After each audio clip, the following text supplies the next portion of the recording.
West Virginia, Kansas, right now.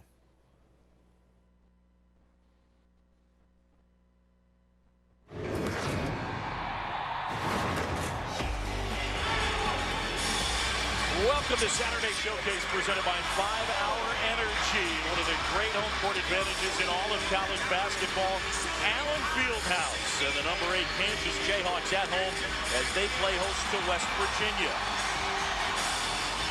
Check out our standings in the Big 12. Day's already gotten off to a wild start as Kansas State earlier today pounded Texas. Marcus Foster at 34. You see Kansas at 8-1. They're in first. West Virginia, one of the surprises in the league, at 6-4. Hi, everybody. John Shambi and Fran Fraschilla. Kansas, they won 9 straight regular season titles in this league. Meanwhile, the relative newcomer to the league, West Virginia, and under Bob Huggins, they've won 3 straight right now. This is the best they've played in this conference. It is, John, and this is a tall order for them today. Just look at Texas going to Kansas State today. Hard to win on the road in this league, especially at Allen Fieldhouse. If they do it, it's going to be guard play, and we're going to see one of the unique and best point guards in the country this year in Juwan Staten. Now, what makes him so special is he's got great change of direction speed. I'm not a track coach, so I don't know who the fastest guy in college basketball is, but I know change of direction, right to left to right, not many quicker than Juwan Staten. Absolutely having a sensational year. What makes it so important is his ability to get to the basket opens up the three-point shot for guys like Terry Henderson and Aaron Harris. Kansas, on the other hand, defends the rim better than anybody you'll see, especially with the shot blocking of Joel Embiid. So tall order today, no pun intended, for Juwan Staten. All right, let's take a look at the starting lineups. And first for Bob Huggins and West Virginia, it'll be Staten, Harris, and Henderson, 3-guard attack. Remy Debo and Devin Williams getting the start. As for Bill Self and the Kansas Jayhawks, it'll go this way. Nadir Tharp coming off a great game against Baylor. Wayne Selden Jr. along with freshman Andrew Wiggins in the backcourt. Up front, it's Perry Ellis and Joel Embiid.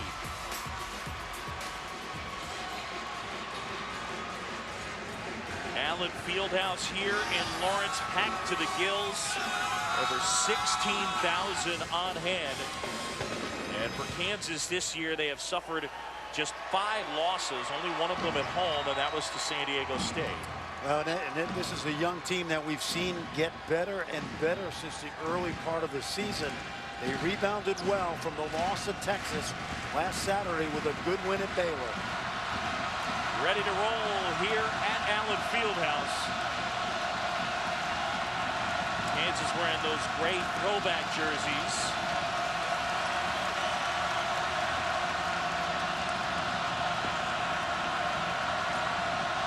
Debo and Embiid. Embiid wins the tip, and Kansas controls. And again, Fran, one of the things we talk about with Kansas, they will try and get the ball inside immediately.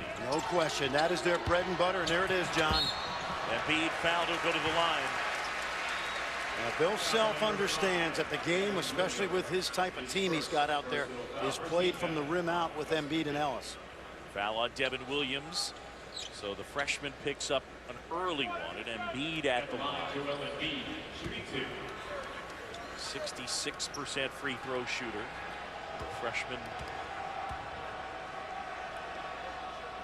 Well, we were unsure, John, right after the start of the game as to whether the freshman Devin Williams was starting today. And one of the things I remember telling you is it might not have been bad for Bob Huggins to bring him off the bench early, because Kansas always goes inside early, like a handoff up the middle play in football.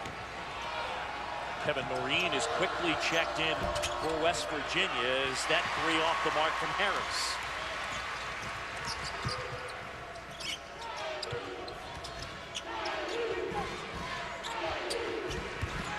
Embiid double team.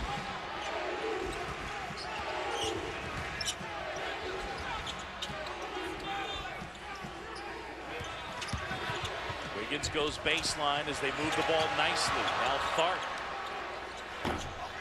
might have passed up a better shot for a more difficult one. Especially the way Tharp's been shooting the ball. And right there, Staten is fouled. Gonna get that foul on Nadir Tharp.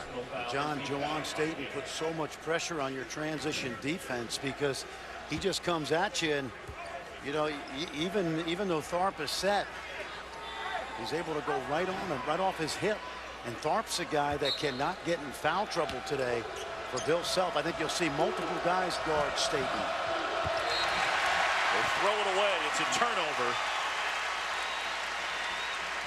Staten, who leads the league in assists, he's second in scoring. Oh, and how about this? This is a low turnover team. 23 games this year, 17 times West Virginia's turned it over 10 times or less. Yeah, not the case for Kansas. They have a tendency to turn it over.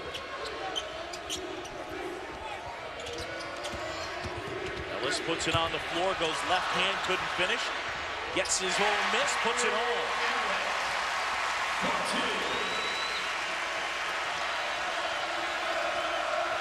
One of their unsung players, Perry Ellis, as a sophomore now, is a big-time recruit last year. Remember early last year, he was thought of as a disappointment.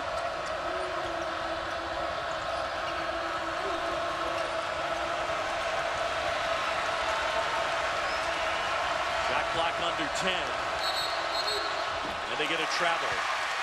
Another turnover. Nadir Tharp kept Staten from getting the ball back. And as good a season as Aaron Harris is having for this guy, the Hall of Famer eventually, he's not a creator, John.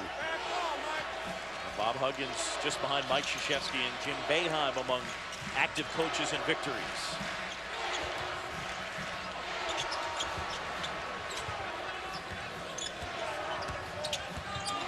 Embiid in the paint, little shake and bake, couldn't hit. And Wiggins able to save it. It'll stay Kansas basketball. Smart play by Andrew Wiggins. Joel Embiid now 4 for his last 16 field goal attempts in a little over 2 games. But good smart hustle play by the freshman from Vaughan, Ontario. Wiggins as well has been cold, not including that miss right there. Wiggins 6 for 25 his last 2. Staten kicks out to Debo, who knocks it down. West Virginia can shoot the 3. They get a number of guys who are tall and who can hit it. Did you notice who was guarding Staten that last possession? Wiggins.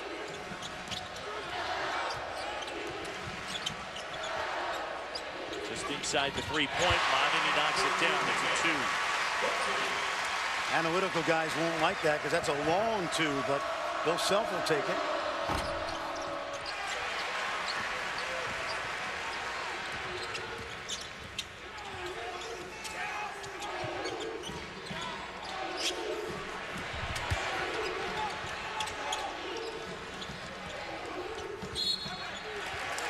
And they get an offensive foul, and Embiid. David Hall with the call. Just watching early in this game, John, JoJo Embiid has gotten away with a little push off, also a push in the back on that Ellis rebound. Just watch the extension right there. Noreen got his money's worth too. Oh, State so quick and lays it in. How about that, John? Right on cue. This guy, what a disappointing sophomore season the transfer from Dayton had. He's had a transformation. Look at this ability to get to the rim. I had a good long talk with Jawan Staten before the game, and I just asked him, I said, you're a completely different player. He said, Coach, last year I had my own agenda. We had other guys on the team that had agendas. The chemistry was terrible. I just took it upon myself to be Coach Huggins' extension on the floor. There aren't many point guards in the country playing better than this guy right now. Wiggins kicks out to Mason.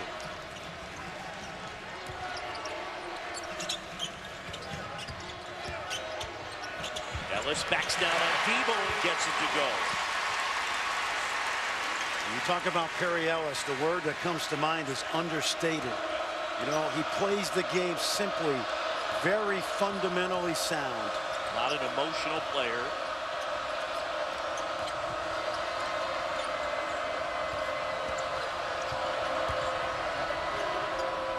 Debo uses the dribble to get free.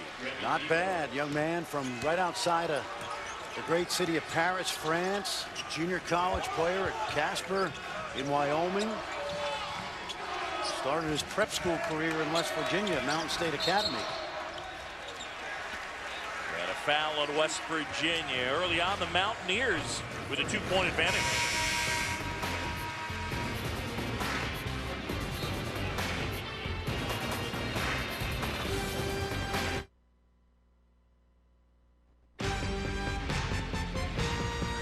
ESPN's exclusive presentation of college basketball is presented by 5 Hour Energy. Focus is the feeling of clarity and alertness. It's the feeling you get from 5 Hour Energy. And in part by Allstate. Are you in good hands?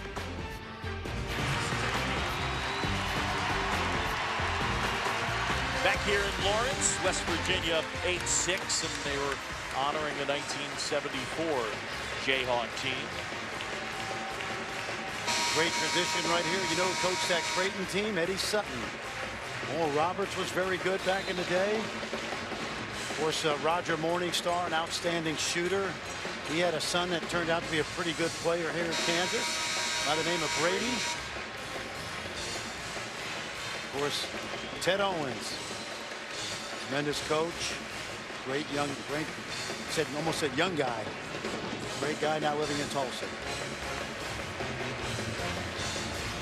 Andrew Wiggins and the Jayhawks at home trying to pick up a win. They were able to bounce back Tuesday from that loss last Saturday against Texas. That was their first and only conference loss. And they beat up on Baylor pretty good. Last foul on Noreen, his second. And so Brandon Watkins is going to check in.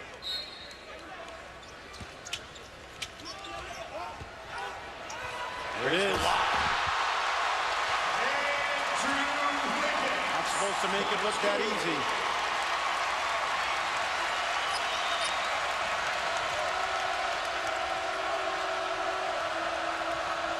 I think we're going to see a lot of Frank Mason Jr. today guarding Staten.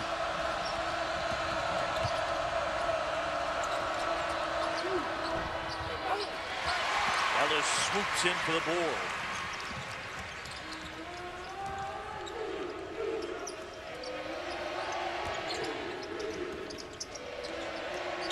Kansas, John, one of the best post-feeding teams in the country. Wiggins able to finish.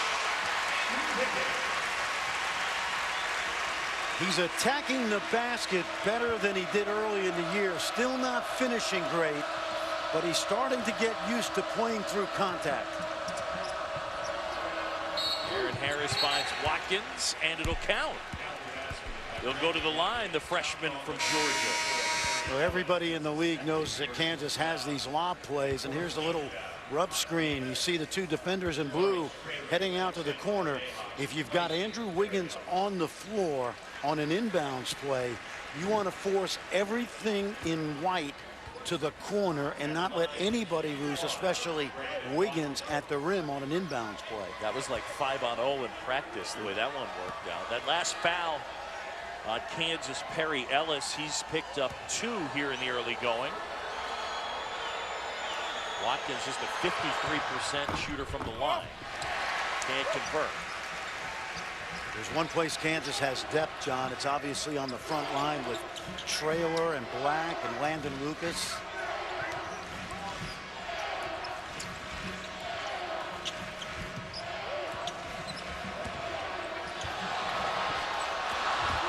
Inside, there's Traylor to put it home. Now this guy is shooting over 70% from the field because he knows who he is. He's a garbage man. He just cleans up the mess. Plays about 15 minutes a game, Jamari Traylor. Usually out there with Tarek Black. Debo.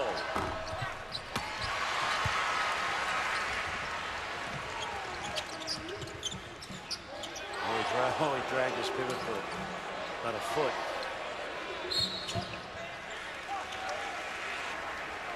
And inside, they get a foul on West Virginia. And that'll be on Brandon Watkins.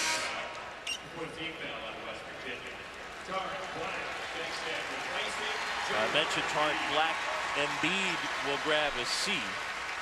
Tarek Black will check in, coming off the season high in minutes played in the win over Baylor. Embiid had gotten into foul trouble, so he played 23 minutes, did Tarek Black. You know who was impressed with him last week was Aaron Rodgers, who was in here to watch a game. He thinks he might have a future on the gridiron. And one. Big, strong guy, Tarek Black, the Memphis transfer. Well, he knows his role, John. He's a fifth-year guy just trying to be a part of a really good team. You know, Kansas has only taken 5 charges all season. A lot of that with the new rules. But this guy, Tarek Black, has taken 4 of the 5. And I mean, when you contemplate how little he's out there, you know, he's playing 10 minutes a game. Well, just recently, he flipped the foul to rebound ratio. He's now more rebounds than fouls on the season. Took him a while to get there.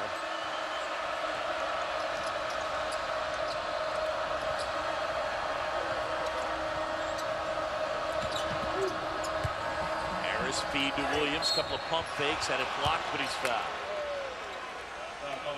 And that will be on Tarek Black, his first. No more college basketball Saturday on ESPN and ESPN2 at 9 Eastern. Saturday prime time presented by DirecTV. Gonzaga and Memphis, and on ESPN2 at 9. Number 4 Wichita State taking on Northern Iowa. Will they stay unbeaten? Likely they will. They were certainly challenged the other night down in Terre Haute by a good Indiana State team. This young man, Devin Williams, played on arguably the best high school team in the country last year, Montverde Academy, down in Orlando, with teammates with Dakari Johnson at Kentucky, Casey Hill. But he's a Cincinnati kid. Bob Huggins went back to Cincinnati to get him to come, and one of the outstanding young big guys in the Big 12. This league is so loaded with terrific young 4-year players, the Big 12. Traylor uses the glass. And this is one of them. He may not end up like Thomas Robinson, John, but you're going to see 2.5 more years of Jamari Traylor. Adrian hands off. Harris, soft touch. He's got a really good stroke. Aaron Harris, 3rd leading scorer in the conference. I told you before the game, he reminds me a little bit of Missouri's Kim English. Long and rangy, good stroke.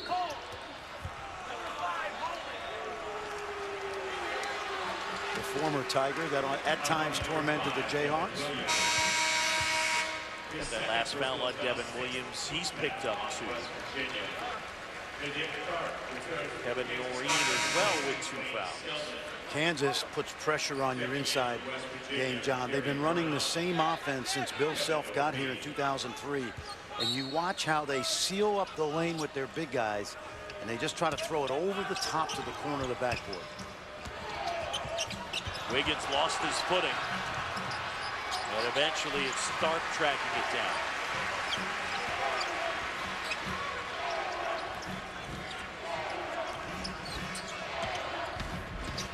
Mason hesitates, had it blocked, out of bounds. It's West Virginia basketball. Kansas by 3. John Shambi, Fran Fraschilli here at Allen Fieldhouse.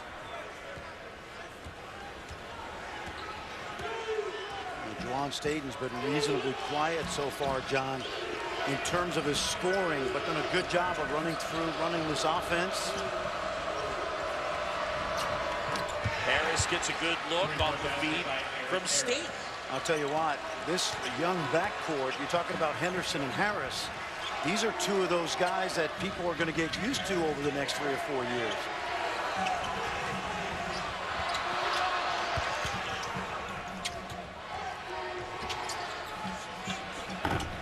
That was a 2 from Wiggins. Gary Brown handling here. Oh, that's from deep, Aaron Harris. Look at He's this, John. feeling it. Look at this. What an effort. I love watching these West Virginia guards. They may be some of the most underrated players in the country in terms of as a backcourt.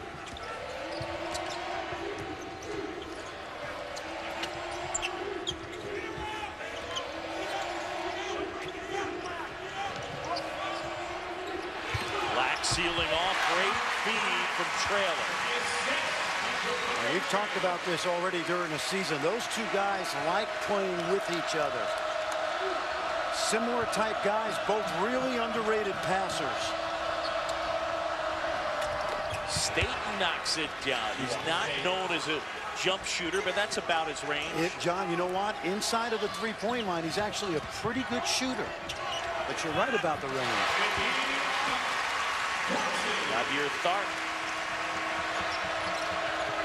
See, we said this. West Virginia, to stay in this game, is going to have to continue to make jump shots. Not easy. Ball on the floor. And eventually Traylor gives it off Mason. Mason with the left hand.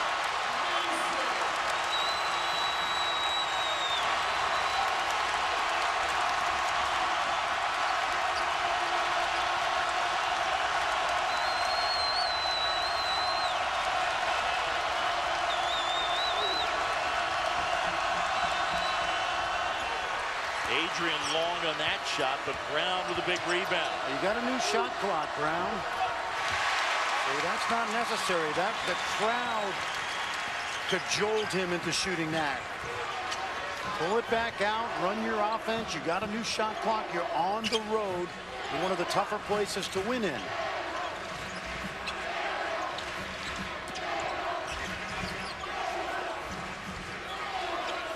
Oh, nice pass. That's it. Feed. Traylor lays it in. A perfect pass from Frank Mason. That's their bread and butter right there, John. That's their handoff up the middle, and they just got a first down.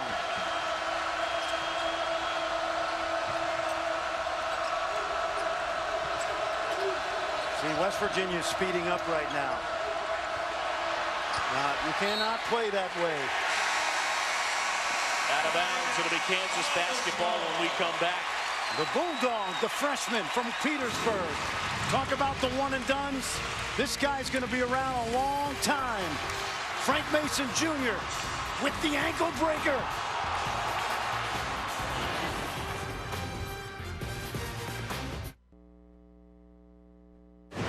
The West Virginia Mountaineers coming off a win at home in overtime on Wednesday. Aaron Harris had 28, including that three-pointer, to send things into overtime. And first, Isaiah Cousins missing there, but Harris a huge night as he went off, knocking down three-pointer after three-pointer in overtime, 91-86. West Virginia knocking off number 21 Oklahoma, 3 straight wins in conference for Bob Huggins's team. Well, and Aaron Harris has 3 games this season of 27 or more, including 27 against a good West Virginia team. He played at Lawrence North High School for legendary coach Jack Kiefer, same place that produced Greg Oden and Eric Montross, Mike Conley Jr. His team was under 500 his senior year. He didn't play well. I asked him today when they arrived at Allen Fieldhouse, I said, you got to tell me about that. He said, Coach, I just didn't know how to be a leader, how to be a guy that could take over games, and I didn't think, quite frankly, I was good enough. I've never been the man in my team. I played on an AAU team with Yogi Ferrell. I played on a high school team with other Division I players. He's starting to become a very good college player. A great shooter, Aaron Harris, shoots it at 43% from 3, and he's got 3 of them today. And a 3-second violation. I think Bill Self, we know this because we see it every game. He's very comfortable with Traylor and Black manning the low post, and it gives Embiid and Ellis, who's got 2 fouls, that's why you don't see him back for a while, a chance to rest. Last game, Embiid got into foul trouble.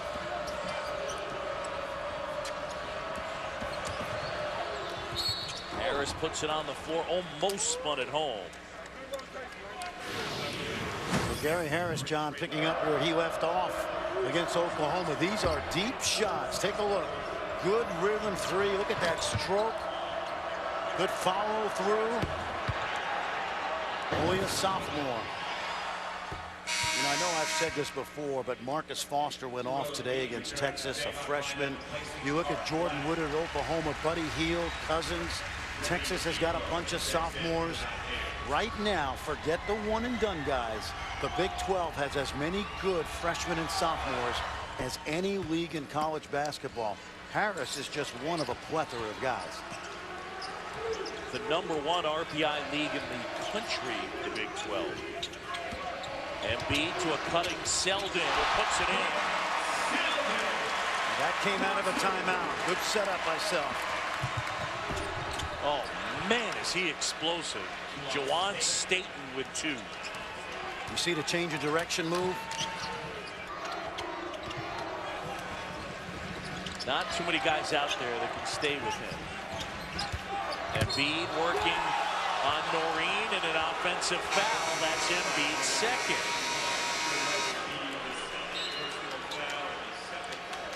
Timeout on the court. Kansas with a 1-point advantage.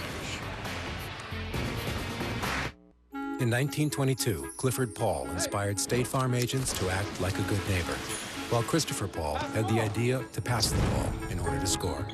It was clear the gift of giving was in their genes. Nothing endures like the legacy of an assist.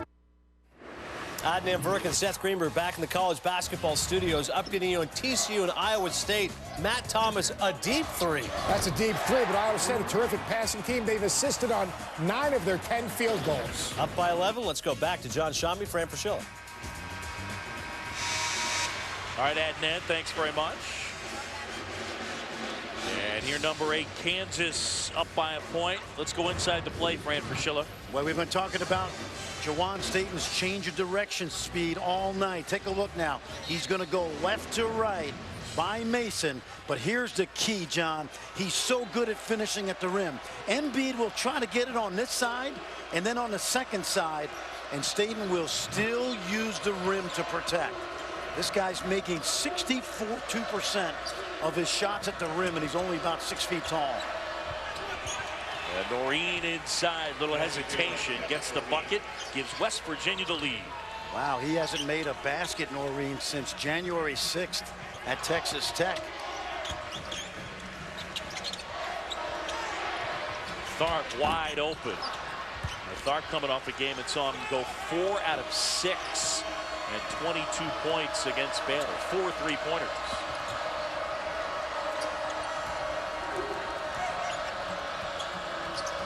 I think with Staten at the point, West Virginia can get better shots than the one they just took.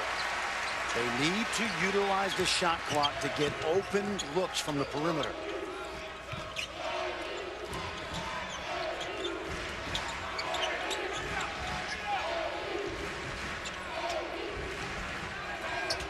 Trailer finds Black, deflected out of bounds. It stays with the Jayhawks. Now, one of the top scorers in the NBA headlines, ABC's NBA Sunday Showcase. At 1, it's the Thunder hosting Carmelo Anthony and the Knicks. And at 3:30, the Bulls and the Lakers. ABC Sunday Showcase. And it starts with NBA Countdown presented by Speed Stick Gear at 12:30.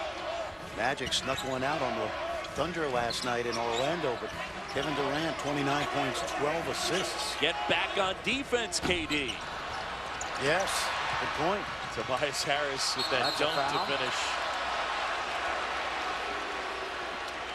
Not a great start, John, for Nadir Tharp. And when people talk about Kansas and can they get to the Final Four, my answer always is they just can't have one off performance from Nadir Tharp somewhere early in the NCAA tournament. You think he's their most important player? I absolutely think he's he's not their best player. He's not their best pro prospect. I think he's their most important player. And by the way, it's been proven this year in the games he's played well versus the games he has not played well.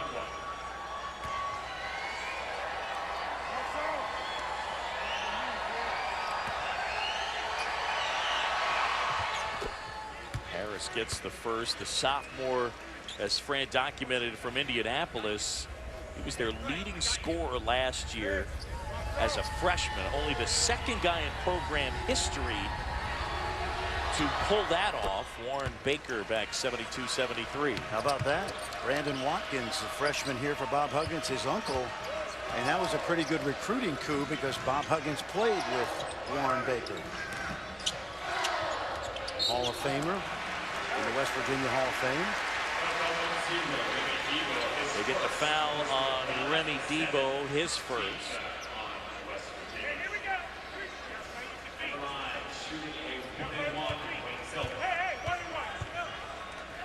Each team in the 1-and-1, 18 fouls on Kansas, 17 fouls on West Virginia.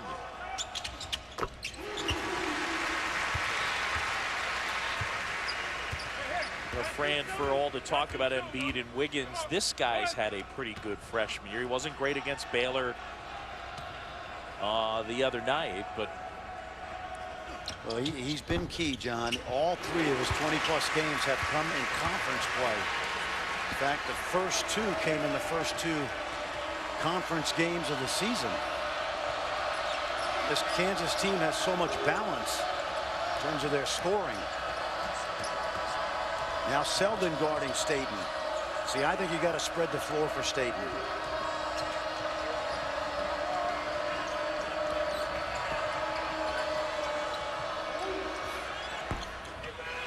Henderson the miss. Debo rips down the rebound, and then he's fouled. No, they're going to say offensive foul.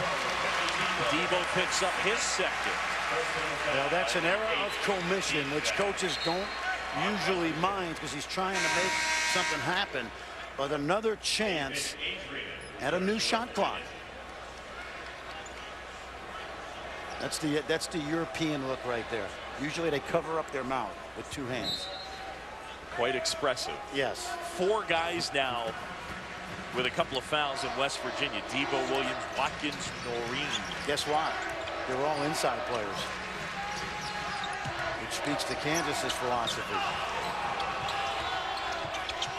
Great pass. Wiggins finds Black.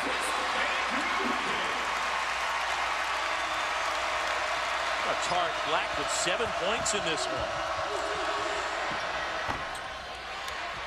Adrian can't hit. Jayhawks ball. And now Mike Roberts and Rick Hartzell are going to have a chat. There's a little drive and a good look by Andrew Wiggins. You can say a lot about Andrew Wiggins, but the one thing you have to acknowledge, John, very unselfish player. By all accounts, a tremendous teammate, tremendous young man. Expectations are very high. They are. He's their 3rd leading rebounder, and he also defends very well. He's having a great freshman year. Now, whether it's, up to the standard some people who've never seen him play have, that's another story.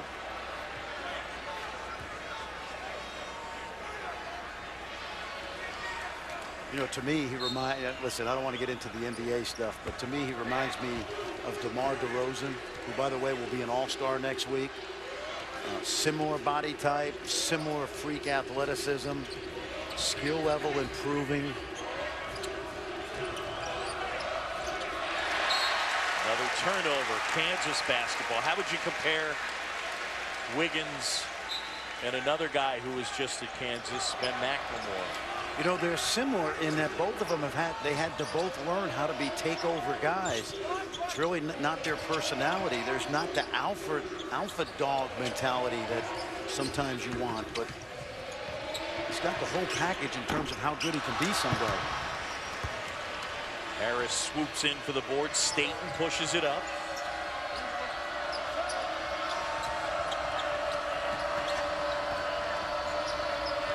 Henderson here, one of their sharpshooters. He turns it over, went off his foot.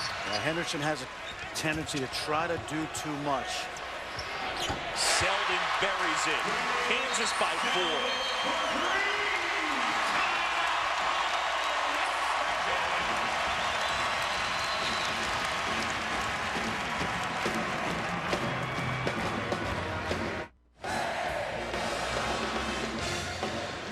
Back here at Allen Fieldhouse, Andrew Wiggins and Kansas leading West Virginia 34-30. John Shambi and Fran Fraschilla. See Norm Roberts, assistant with Kansas, former St. John's head coach. His younger son, Justin, with a huge win last night as the Lawrence High Lions beat Shawnee Mission South. Big rivalry, number 2 and number 4 in the state.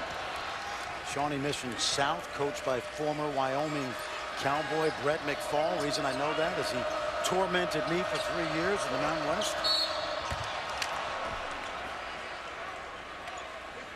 All right, breaking the action here. And from Allen Fieldhouse, Jayhawks with the lead. I'm Adnan Verk. Coming up on the Mazda halftime report. Florida Gators trying to stay unblemished against Alabama. They look rather good. Also, other action including Iowa. What happened to Michigan? Seth Greenberg will break down the problems for the Wolverines and the disappearing act of Glenn Robinson III, plus the Texas Longhorns. A disappointing performance against K-State. For now, good to hear Fran Fraschilla talk about Raptor All-Stars. John? Yeah, Raptor All-Stars. Can you imagine? Hey, how about Adnan Verk? He knows every Canadian player playing in college basketball this year. Well, we're going to call it the Canadian Hoops halftime report. As a Baseball Tonight guy, he knows all the Canadian baseball players as well. There's another, Andrew Wiggins. Kansas leads by 4, and then you got the Olympics going on. Yeah, he must be unbearable back there right now. You know, it's fun because he knows how much I love international hoops, John. Adnan is the best.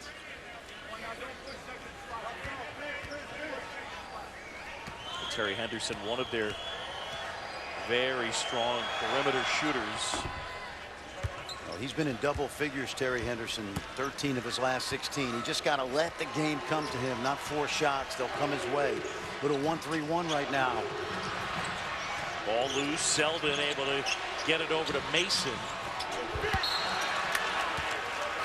Let me tell you something about Wayne Selden, John. Him hitting the floor is not unique. He made a play in that first Big 12 game against Oklahoma that basically saved the possession late. He is not afraid to get his nose bloody.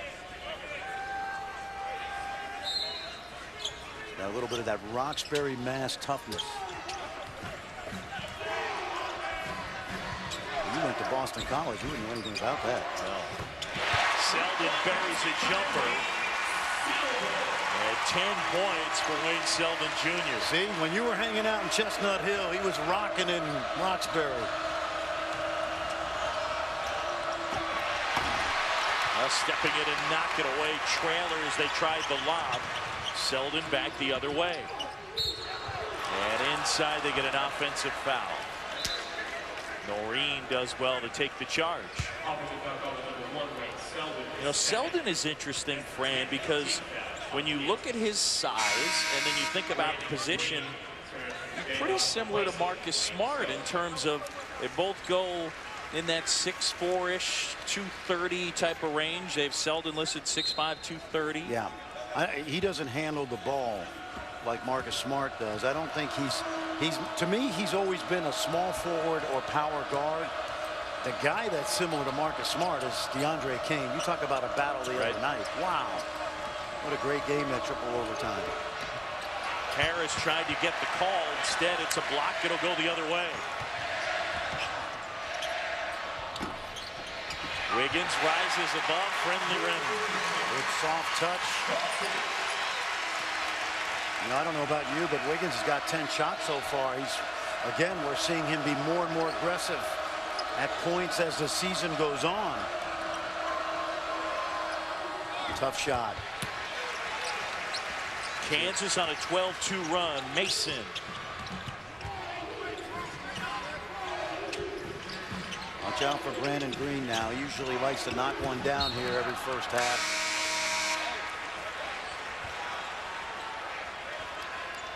Bob Huggins' team, they've won 3 straight and adjusting to life in the Big 12. He loves this team, and this team's going to be together for a long time. He's got a couple guys sitting out. He was raving about the JUCO Jonathan Holton to us before the game, 6'7". Very similar to a George Niang type. He feels good about the future of his team. He thinks that they're going to keep getting better and better. Yes. Problem is this whole league is getting better. And Trailer is fouled. I've known Bob Huggins, John, for 30 years. His dad, a great high school coach in Ohio when I was a young coach. First head coaching job was at Walsh College. in the Canton-Akron area, and then, of course, on to Akron, Cincinnati. Restarted that program over in Manhattan, Kansas, that Frank Martin did a great job with, and he's headed to the Hall of Fame someday. And think about it, he's never taken the easiest jobs. Akron, Cincinnati was down when he got there. Certainly K-State was as well. But he's back home where he played. Yeah, his alma mater. This job got to pull on the heartstrings a bit. You know where he started his college basketball career? I bet you do. Ohio University. Spent 1 year there and then transferred down to West Virginia. He's a really good player. His brother Larry was a pretty good player at Ohio State back in the early 80s.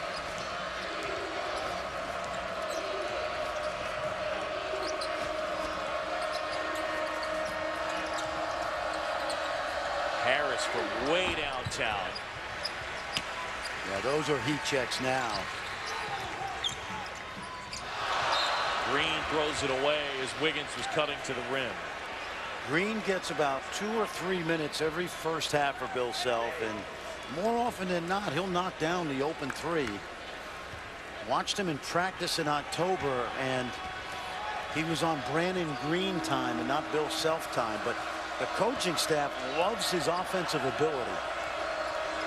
Not lacking for confidence. Nope, and that's not a bad thing at all. Under 90 seconds to go here, first half. Mountaineers need a bucket. Staten has it stripped away. Oh, nice catch. And Black will go to the line.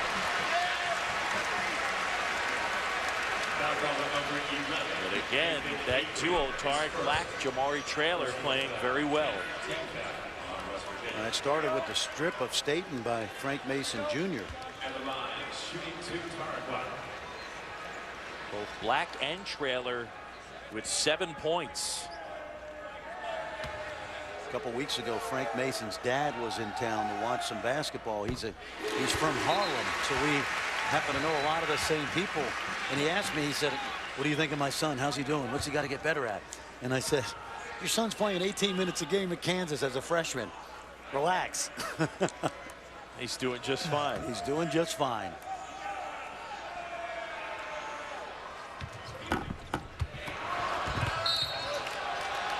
Traylor bumps Staten. Kind of a silly foul there. Second on Traylor. And they'll march down to the other end, 1-1 for Staten. West Virginia down by 9, 1:13 to go. Beg your pardon, it's 2 shots, double bonus. Well, that second foul gave Landon Lucas an opportunity to play, the redshirt freshman from Portland. Landon Lucas checks in for the Jayhawks. Staten's scoring has been somewhat quiet, John, but been really impressed with his ability to just run his team. This guy leads the Big 12 in free throws attempted. Came in shooting, look at that, 175. John, you notice every guy on that list is what? Point guard. The guys that are able to get to the rim. Yep. Timeout called Kansas. That's a 30-second. Timeout Kansas, 41-34. For the home game against TCU. It's rare that you see a guard shoot it from 3 as infrequently as Staten does. I think he's taken 5 threes the entire season. It's usually not that severe, but there's that group again with Staten, Smart, Woodard, Kane, and Taylor, who we saw last Saturday. You know what this speaks to? I love it when people talk about points in the paint, and you automatically assume it's big guys. But it's guards who can get a piece of the paint off the dribble, that can get to the rim, that can drop it off to their big men, that are the reason you score points in the paint. And do it themselves as well. ESPN's journey to the tourney continues Wednesday. A clash in the ACC. Syracuse and Pitt, number 1 and number 25. It's Wednesday at 7 on ESPN. Also live on Watch ESPN. You wonder if whoever wins that game will, at the end, the coach, whether it's Mr. Dixon or Mr. Boeheim, say, This wasn't an ACC game. Well, I think Jim Boeheim's the Big was East the Big Coach of the East Year. game, yeah. He's the Big East Coach of the Year right now. Yeah. It's the Big Atlantic East Conference. That's what I'm calling it. I mean, let's be honest. This year, that conference has been buoyed big time by the infusion from the former Big East teams.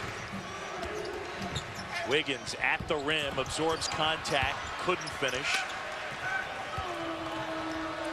John, you know what? He misses shots because his eyes are not on the rim.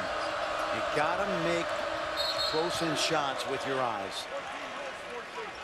They get a foul on Brandon Green. And Bill Self's not going to like that because these are free points if Brown can make these.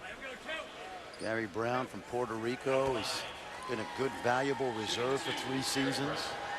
Played at the same high school as Rodney Magruder, Arlington Country Day in Jacksonville.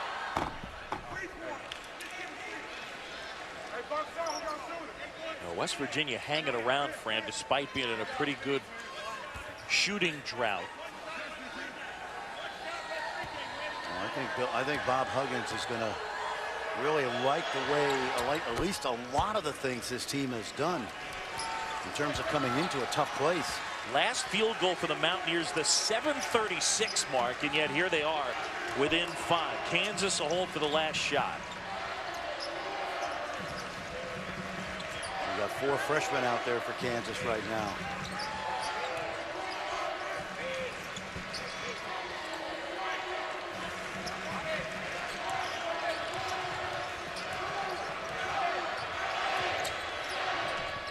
Wiggins to Green, he launches. Wiggins the follow in the flush.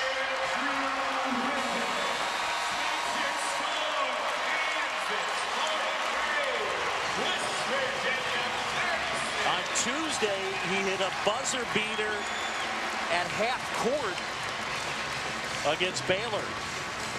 Bill Self said that was a set play. Maybe this was too. When you play zone, you better get a body. Because here comes Air Wiggins.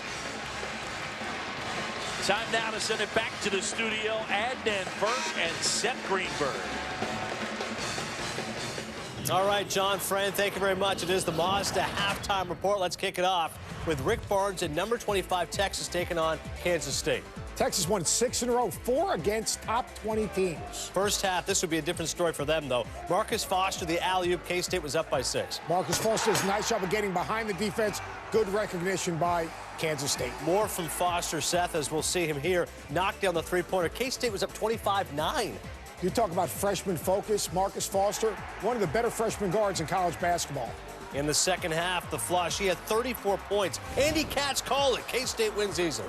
5 for 8 from the three-point line, 13 for 16 from the field. DeAndre Kane, Big Daddy Kane, and Iowa State facing TCU. Iowa State up 9-2 early. It'll be Naz Long. Tough layup here in transition. Naz Long finishes. He made a huge shot at Oklahoma State for that road win for the Cyclones. But this is a terrific passing team.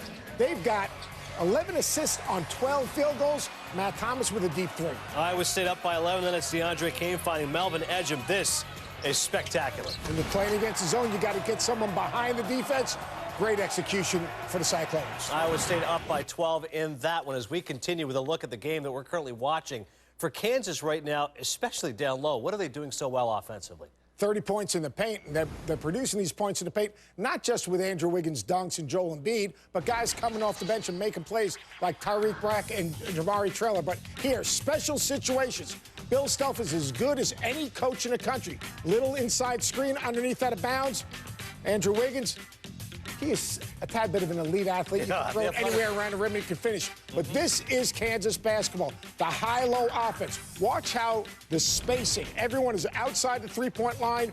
Jamari Traylor puts the defender up the lane, targets away from the defense. Terrific pass. Bill Self, they're executing in the half court. But more importantly, those two upperclassmen, Jamari Traylor and Tyreek Black, they combined for 14 points off the bench. Now, Jayhawks have won 10 straight games at home versus unranked opponents, looking to keep it going versus West Virginia. Elsewhere, Michigan and Iowa. And welcome to the Roy Devon Marble Show. Mike Gazelle will find Marble for 3. Marble had the first 9 points of the game. Marble struggled against Ohio State earlier in the week.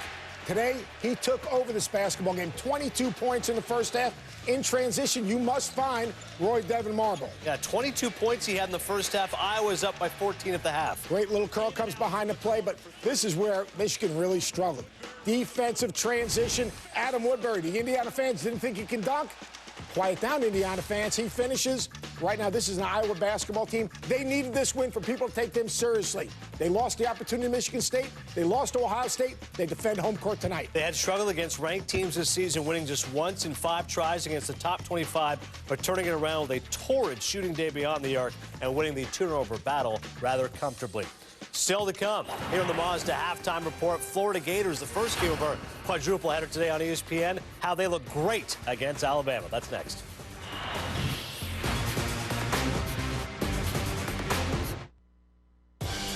Welcome back to the Mazda halftime report.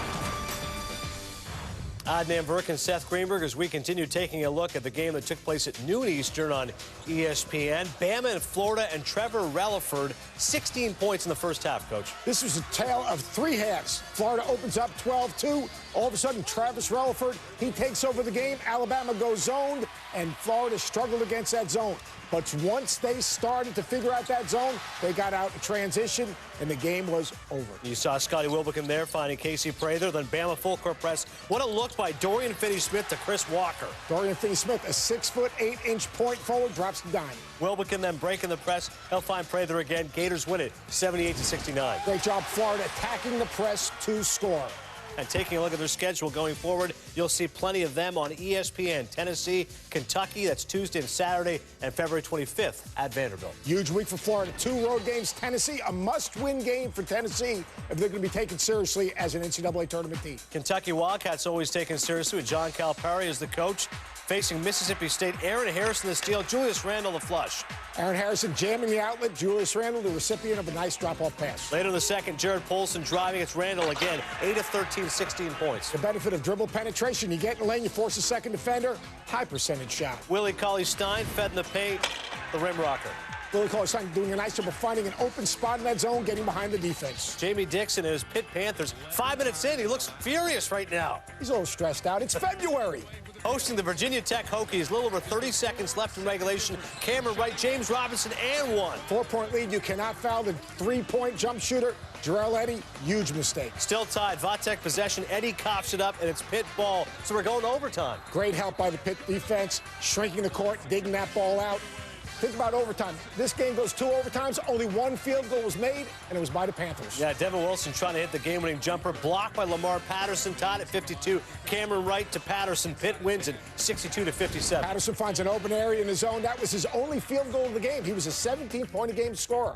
More ACC scores here as you see Virginia over Georgia Tech. Maryland right now still beating the Seminoles. Under a minute to go there. NC State by 1 over Miami. And North Carolina, James Michael McAdoo, 18 points and 8 rebounds in the victory there. Big Coming week up for Carolina. Carolina-Duke Wednesday. No question about that. Rodney Hood and Duke going to be facing Boston College. That's the game coming up after the one that you are watching. And what has been a fantastic day of college basketball here on Saturday. Duke, Boston College next on ESPN. Gonzaga, Memphis, also a good one at 9 Eastern. Back with more right after this. This halftime report is presented by Mazda. It takes conviction, creativity, and courage to build cars worth driving. This is the Mazda way. What do you drive? I love getting chocolate, especially on Valentine's Day. Russell Stover's has always been my favorite. Getting a heart-shaped box of chocolates is the sweetest thing. Don't give her just any chocolates. Give her Russell Stover chocolates with the famous Russell Stover bow. This halftime report is presented by Mazda. It takes conviction, creativity, and courage to build cars worth driving. This is the Mazda way. What do you drive? Didn't know Bill Clinton was cheering for Kansas. 2 men's teams and 2 women's teams left with unblemished records, and 3 of them play tomorrow. Is it going to stay that way, Coach? I think it's going to stay that way, but that Clemson-Syracuse game, first to 55 wins. Should be a lot of fun. And first, that top 5 matchup for the women. Shawnee Schimmel and Louisville visiting top-ranked UConn at 1 on ESPN. In terms of the game that we are watching, what are some second-half adjustments both teams will have to make? I think for Bobby Huggins, you're telling your team you cannot play offensively on emotion. You've got to read advantage, disadvantage. If you don't have a room and rhythm shot, let's front offense and get the shot we want. And if you're Bill Self, let's continue to pound that thing inside. We've got 30 points in the paint. Let's run our offense, get the ball reversed, isolate our low post people, and play off of that. Maple Jordan, Andrew Wiggins, 10 points at the half. The second half is coming up right after this. Valentine's Day, you gotta bring home chocolates on Valentine's Day. You have to give her chocolates. No chocolate, big trouble. It's Valentine's Day, you've got to give him chocolate. Don't give her just any chocolates, give her Russell Stover chocolates with the famous Russell Stover bow. Hey, Dad's room looks great. And after we get Sarah some headphones, it'll be perfect. Honey, thank you for making our home his home. Our home is his home. Behind every open heart is a story. Tell yours of my Open Hearts collection at Kay Jewelers. Celebrate your family and those we embrace in our lives with my Open Hearts family designs. Keep your heart open, and love will always find its way in. Every kiss begins with Kay.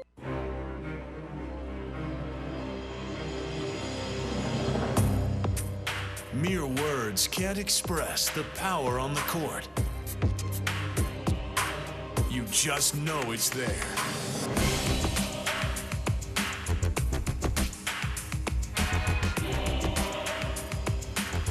Ten schools, 1 goal. A true champion.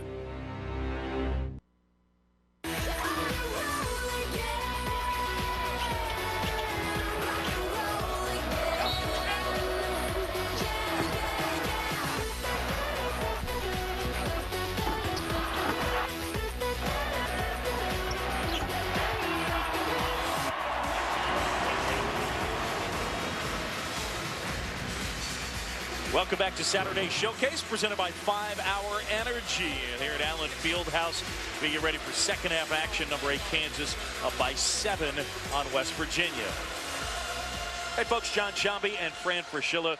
West Virginia was in a major drought, went about 7.5 minutes, the final 7.5 minutes without a field goal, yet they've stuck around. How'd they done it? Well, they made some free throws down the stretch, John, and then Aaron Harris has been lights out. Juwan Staten's been really solid. He's probably going to get a little more aggressive this second half. All right, let's go inside the play.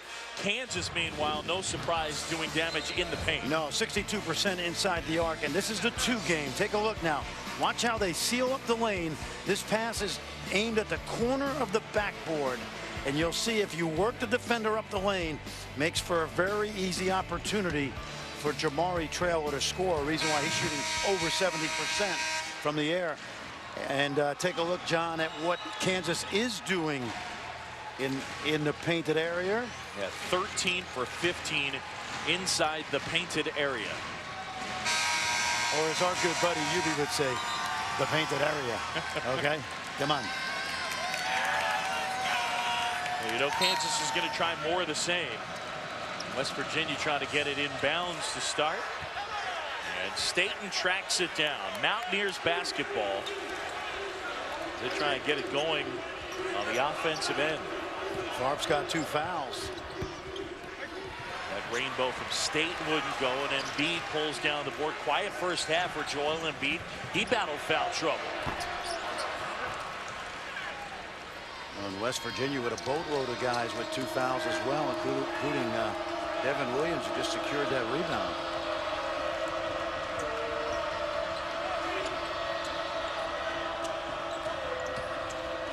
Harris puts it on the floor. Left hand wouldn't go. Offensive rebound put back. Devin Williams. Well, that started because of dribble penetration and a drive by Harris. What you like about Harris is not settling for the 3, but getting to the rim. 1-3-1 now. West Virginia showed this at the end of the first half, John. It's a feast or famine defense. Kansas usually picks this kind of defense apart. They need something to slow Kansas down inside. Selden is fouled. That one is on Remy Debo, his third. Debo playing with FIBA rules so far in this game. It's a little more physical across the Atlantic.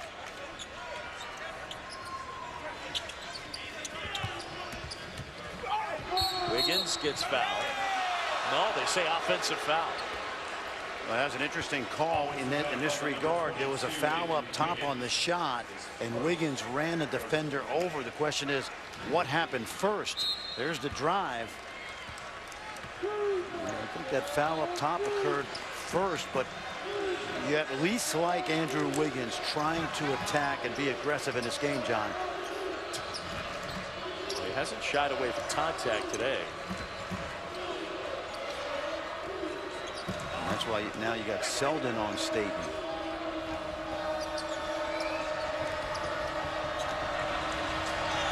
Shot clock under 10.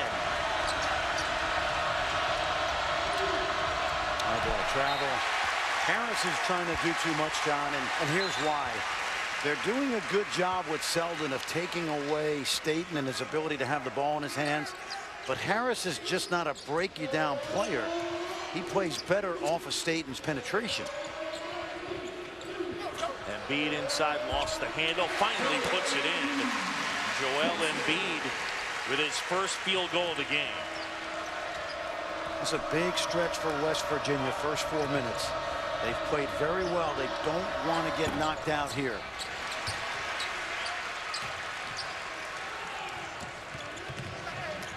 Wiggins slices in and he's fouled.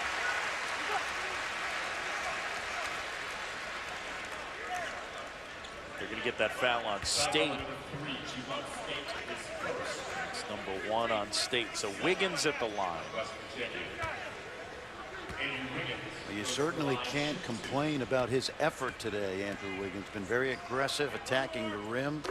I mentioned this about Rico Gathers last year as a freshman at Baylor. You saw Rico Gathers this week. He's one of the best rebounders in the country. He doesn't finish as well as he could because he takes his eyes off the rim. Guarantee you when you watch Andrew Wiggins on tape, he's got to eye the rim a little bit better.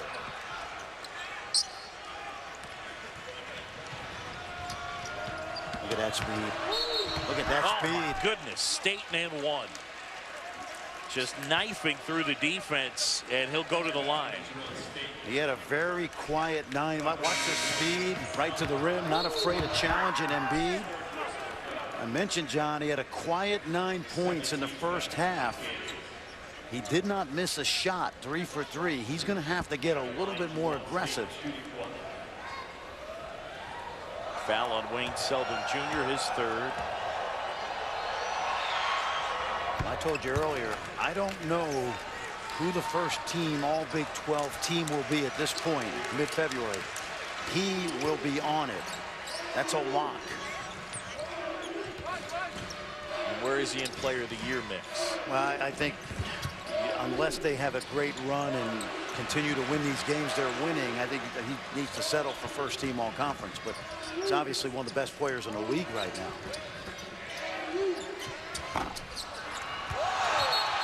Harris and Wiggins get tied up, and they get Wiggins.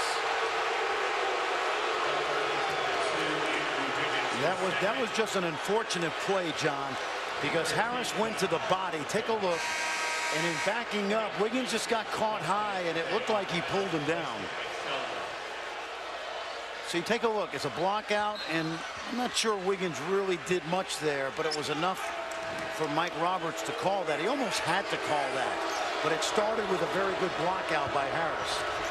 5-point game. Shot selection critical now for the Mountaineers.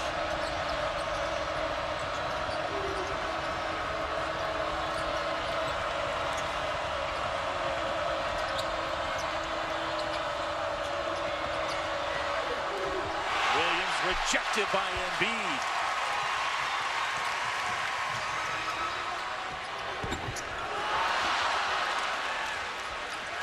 So Tharp in and out. And West Virginia can cut into a 5-point deficit right here.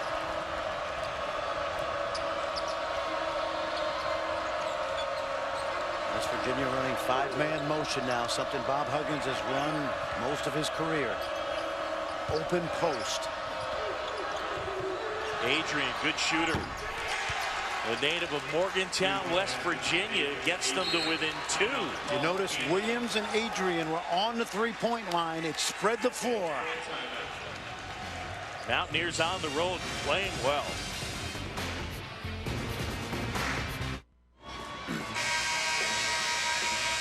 Kansas leading this one by 2 as Bob Huggins gathers the troops around. Let's go inside the play, Fran. Well, when you run 5-man motion, John, it means basically that your big guys oftentimes will be spread out on the floor. That brings Kansas's guys away from the basket. But now when you get it inside, it opens up that perimeter game for a stretch 4-man like Nathan Adrian knocking it down.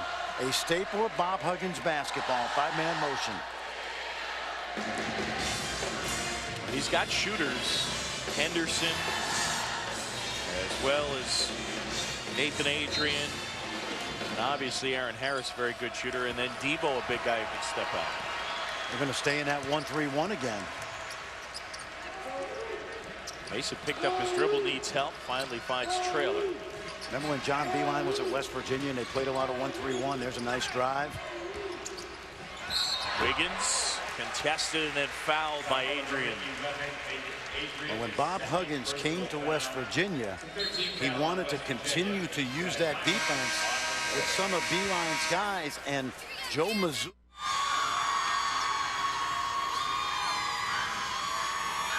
Back here at Allen Fieldhouse, John Shelby, Fran Fraschilla, Saturday Showcase presented by 5 Hour Energy. And number 8, Kansas, leading this one by a deuce. West Virginia's done a nice job hanging around. Always a good crowd on hand. Bob Huggins' team goes on the road. This would be a monstrous road win if the Mountaineers can pull it off. And that is an understatement. Yeah. This is a team that in Kansas does not lose many home games. Last one was, I believe, the Oklahoma State game a year ago. Before that, Texas came in here. Kansas has won 110 in a row at home against unranked opponents. That kind of says it all. Yes, it does.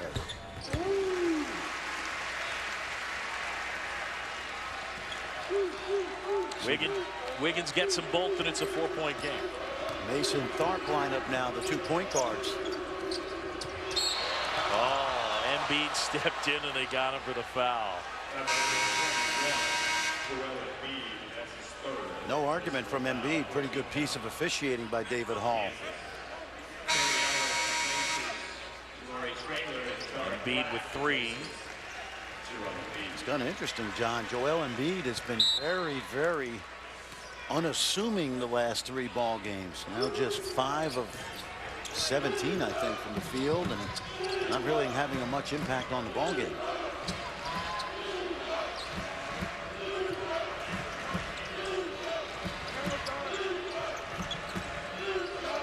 West Virginia right now, don't settle for contested shots. Brown's 3 wouldn't go with Wiggins rebounding. I love Gary Brown's energy, but that's not his strength. Mason tries.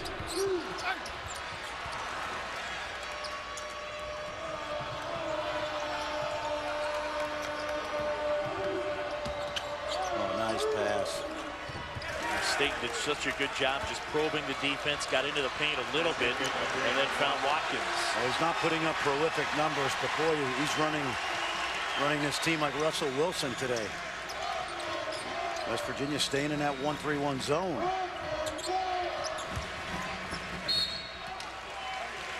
And Perry Ellis is fouled. A couple of premier programs square off tomorrow afternoon. It's number 4 Louisville and number 1 UConn. So that's Sunday at 1. It's live on Watch ESPN. Some women's college basketball coming your way. With Breanna Stewart, she is a tremendous player. Most outstanding player of the Final Four as a freshman. Look at his speed. Look at his speed. Might have gotten a piece of that shot deflected. Out of bounds, it belongs to Kansas. And Bob Huggins not happy. You know, it's interesting about Staten. We mentioned he's only about 5'11", but he makes more shots at the rim than a guy his size should make. He makes 62% of his shots in the lane. And you can definitely see him adjusting and using angles and adjusting the height on his shot in order to avoid guys like Embiid from blocking it. Mason and one. There's a little guy weaving into traffic and getting it done. Take a look. Watch him take it body to body right there. Well done. If you're the smaller player, watch him go body to body, and he neutralizes Williams' ability to leave his feet. Tough kid. Good defender. Petersburg. Down there. What's that? Yeah, no. Home of Moses Malone. Yep. I remember his second game of the year. He had 15 against Duke. Most of those from the free throw line.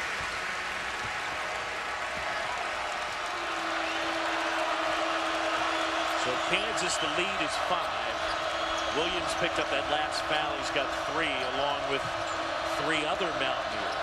See, if you're going to run this motion now, you got to change sides of the floor. Right now, Kansas is locking in on one side.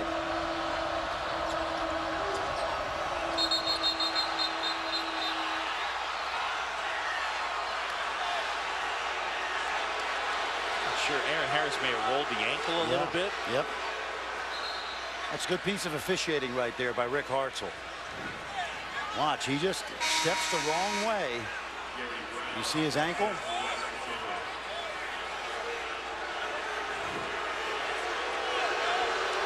the fans are not happy, but that's called good sportsmanship right there. Shot clock under 10. Staten pulls up. Wow. Tough shot. It's a 2. I'm telling you, John. You know, you're so right about him not shooting that three-point shot, but he's really good inside the arc, and not just on those drives. He shot 38% from the floor last year. Yep. I was just going to say, he's so much better. He's so much better than he was as a sophomore. Mason takes it back for Kansas. Now Wiggins. And Wiggins will shoot 2.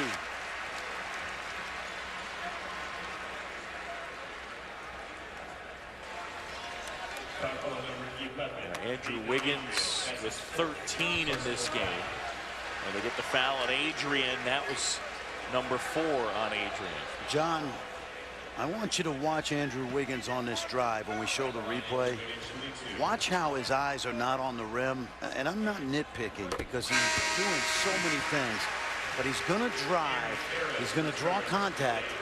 And he's not really, you know, focusing and following through with his eyes on the rim. You make layups and inside shots with your eyes.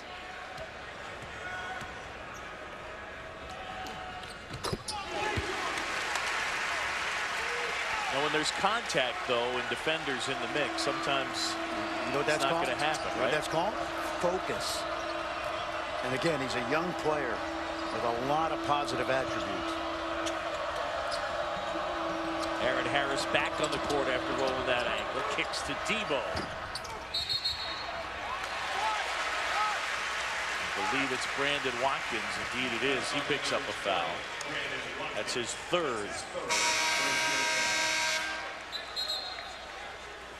West Virginia hanging around. They're down 5 right here. And by the way, the foul on Watkins, team foul number 7 on West Virginia. 4 team fouls on Kansas. So Tarek Black will shoot the front end of the 1-and-1. Black, who started his career in Memphis.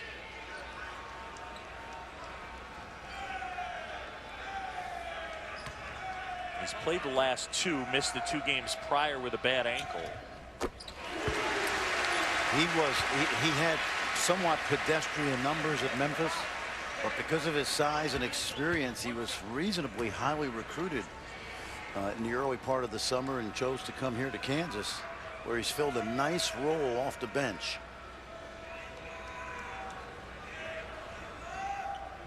Do you like that final year? You can kind of go wherever you want to go as long as another school has a different major rule. I mean, that part of it's a sham, obviously. But, oh yeah, I'm going to go get my mechanical engineering major because we didn't have it at Memphis.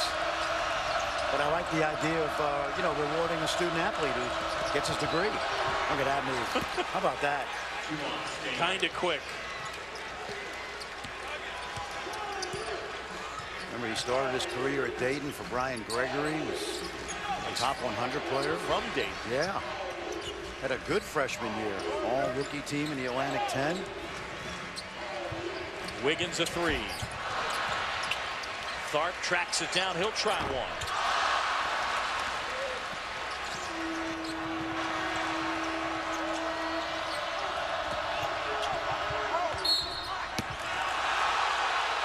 Block on Tariq Black.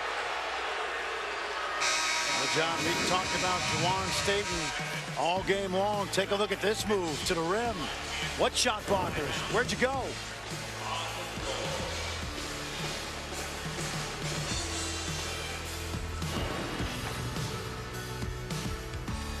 It's a new day, you know how I feel. I'm a new man, baby.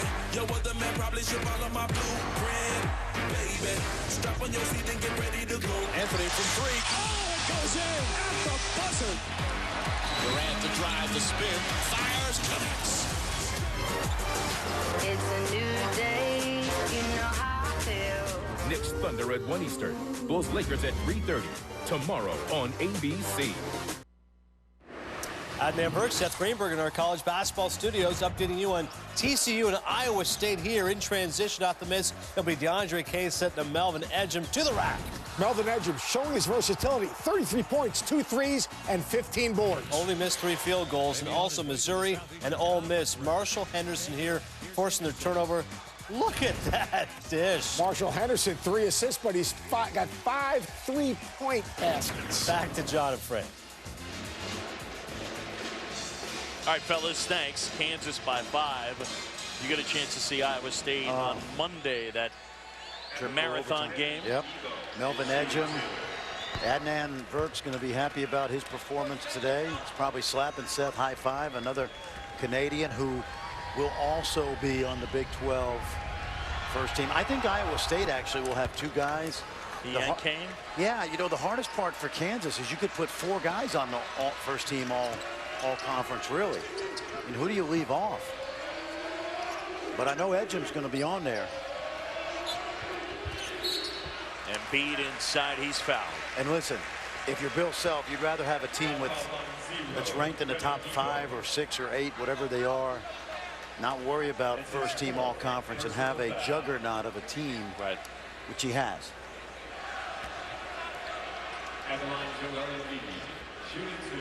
Been a tough go of late for Joel Embiid.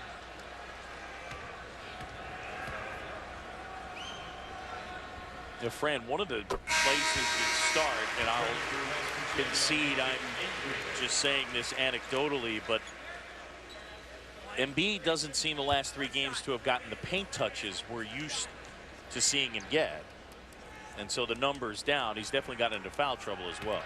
In the 2 games prior to this one, he played against the 2 longest teams in the league in Texas and Baylor. Texas did not double team him. They played him straight up. And I just think it's one of those things with Kansas's offense that they have so many places they can go.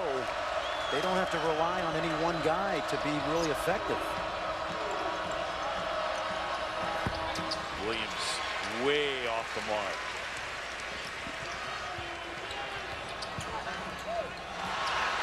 Selden turns it over.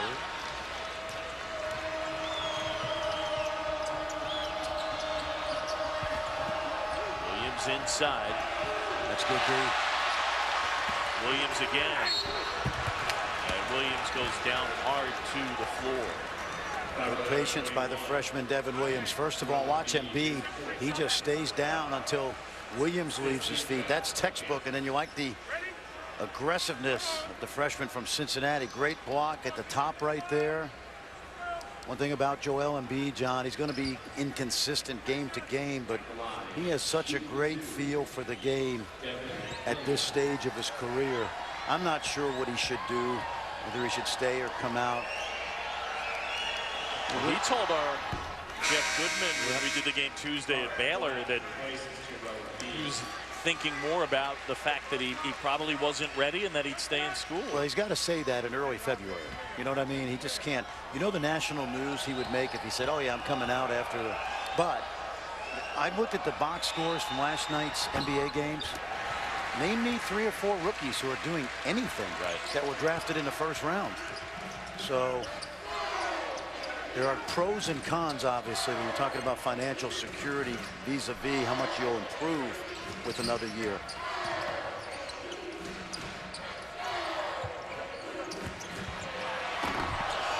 Wiggins soaring in the basket, puts it in. He got 17 in this one. I would say since the early part of the Big 12, we're seeing more and more of that kind of aggressiveness from Andrew Wiggins. Harris spinning, little out of control, lost the handle. Eventually it's Perry Ellis coming up with it. Excellent defense by Wiggins on that possession. Tharp a 3. Black pulls down the board and gives it off to Self. We'll set it back up.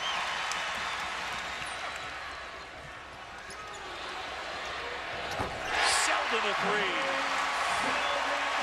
Selden's the hero, but Tarek Black made the play. West Virginia calls timeout, and all of a sudden the lead is at 9 for Kansas. Now Tarek Black came up with that loose ball, and then the rest is history. There's the drive, the kick out, which came after Tarek Black's hustle play. Good find by Nadir Tharp. Wayne Selden Jr. on the season, averaging a little over 10 points a game, 47% from the floor. Pretty good three-point shooter. If you look at this Kansas offense, John, you essentially have 5 guys in double figures. Tharp on the season is close, but in Big 12 play, he's been outstanding. But this is what makes them so good, is how do you game plan for their inside game? How do you game plan for Selden? How do you game plan for transition? And how do you game plan for Tharp when he's on knocking down shots? And then the thing, if you were to nitpick, and I think Bill Self would even concede this, final 2 minutes of the game, where's the ball go? Who's the takeover guy? Well, that's it. They haven't figured it out yet. They haven't figured that part out yet, but you got choices. But Bill Self will figure it out, trust me. Yep. In the end, scoring really has not been a huge issue or an issue at all for Kansas. Brown. Nice pass. Staten to Watkins. Staten's been very, very quietly outstanding today. Good finish by the freshman Watkins.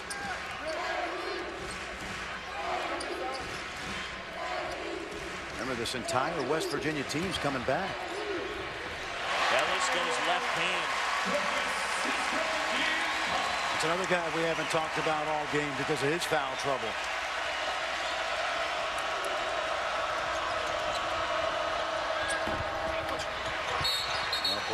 Black foul. Tarek Black grabbing Watkins' jersey. That's Black's 3rd.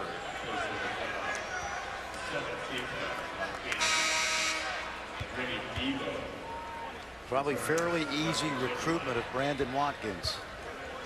Mentioned his uncle, Warren Baker, in the West Virginia Hall of Fame from White Sulphur Springs, West Virginia. He was a teammate of Bob Huggins, and Brandon Watkins grew up in the Atlanta area. And Bob Huggins said he had known about Watkins for a little while. I would say probably his whole life, or at least since he was 12 years old and 6 feet tall. Right?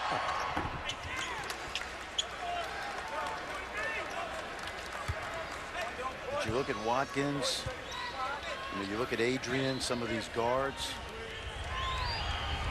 But if you're a West Virginia fan, you can't get too excited because everybody he's going to be good in this league the next couple of years. But certainly Bob Huggins really optimistic.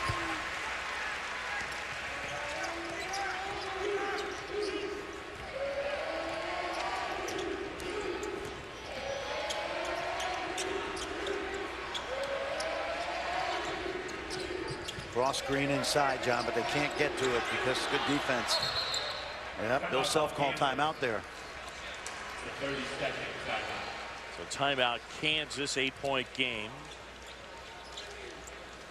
You surprised West Virginia has hung around like this the entire game? Well, you obviously are. You'd be lying if you said you weren't because of how good Kansas usually plays in here. On the other hand, you know, Bob Huggins said something interesting before this game. He said Al McGuire once told him, you know your program has arrived when you fear nobody on the road. Now, he had some great teams at Cincinnati, but his point is, in order to win on the road, you must have confidence you can play well. They have, and it's been because, in large part, Juwan Staten, the junior from Dayton. Just an outstanding junior year, John.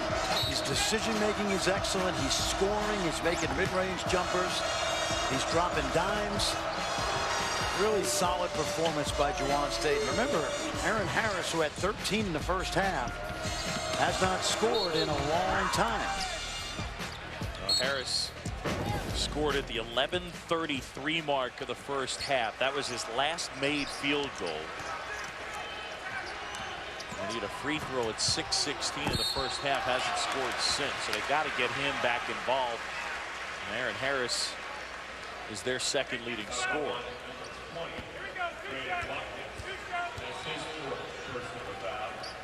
They get the foul on Watkins. That's number 4.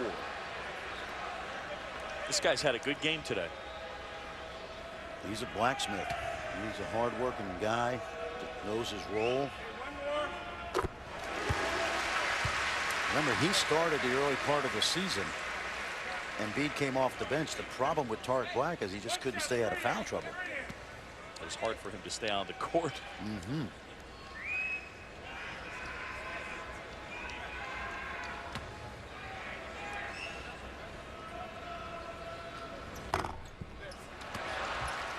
It's the 1 out of 2. Under 8.5 to go here, second half. Kansas hasn't been able to break it open. Jayhawks lead it by 9. Staten getting a little rest right now. Harris missed everything. And a lot of that had to do with the 6'8" guy that was guarding him, Andrew Wiggins, who, by the way, he'll guard Marcus Foster Monday night in at Manhattan. Marcus Foster coming off a career game today in that win over Texas. Yeah, 34 for Foster. Most points scored by a player in the Big 12 this year is Juwan Staten, 35. Selden with the jump stop, and he's fouled. So Kansas on top here. When we come back, we'll take a look at the weather with meteorologist Fran Fraschilla.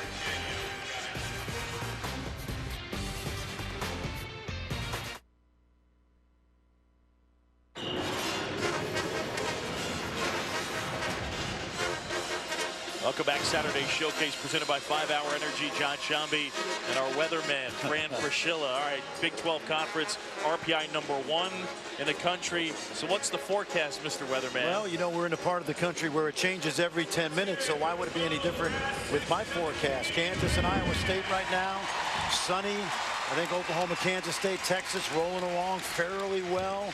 Stormy at Oklahoma State. They have the biggest game of their season tonight in Lubbock, a sellout at the United Spirit.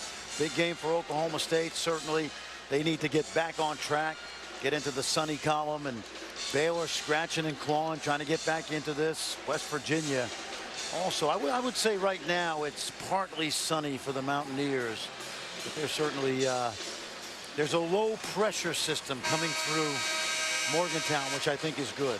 By the way, Melvin Edgem with 44 points today for Iowa State taking on TCU. He's one of those guys, you know, for every transfer that Fred Hoiberg has taken, Edgem has been there since day one. When you look at George Niang, he's only a sophomore with 2 more years to play.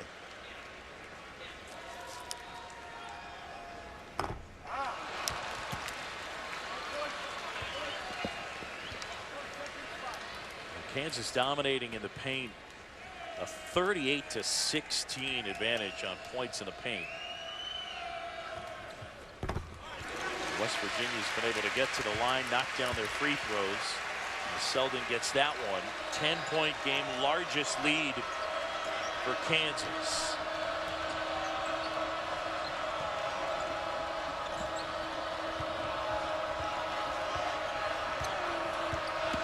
Williams backs down. Ellis comes with a double team to go possession arrow, and it belongs to Kansas.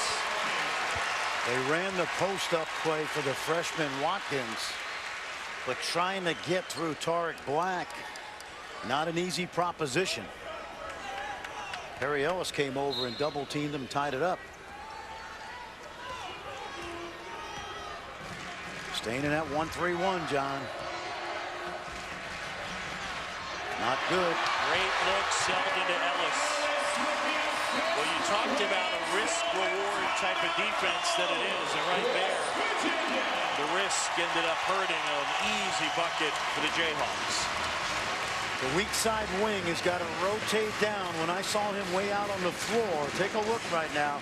There's nobody protecting the basket. And you see Ellis all alone. And it is a risk-reward defense. Take a look. You see 3, 4 blue jerseys above the three-point line. Not good when you're in that 1-3-1 trap.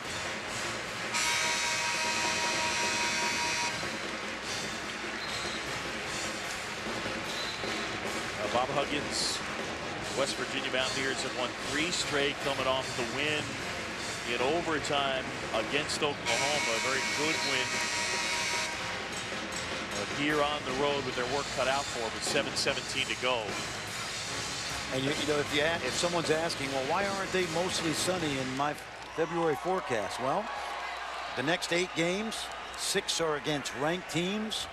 4 of those teams are on the road. Yeah. So you love the improvement this team has made, but the reality is they've got some tough places left to travel to in this league, and it's not an easy travel league for the Mountaineers. Yeah, they have a really tough travel schedule. Harris at the rim, and he'll shoot 2.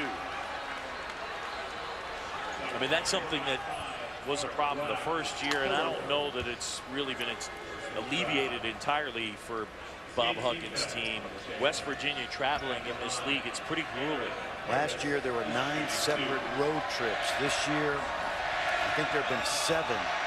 They started the season at TCU and Texas Tech. They had another 2-game road swing, which helps a little bit, John, but still a difficult league to travel in. The closest school to West Virginia in the Big 12 is Iowa State.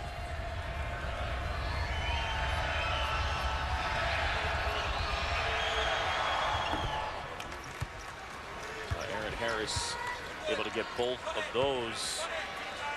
Still doesn't have a field goal since about midway through that first half.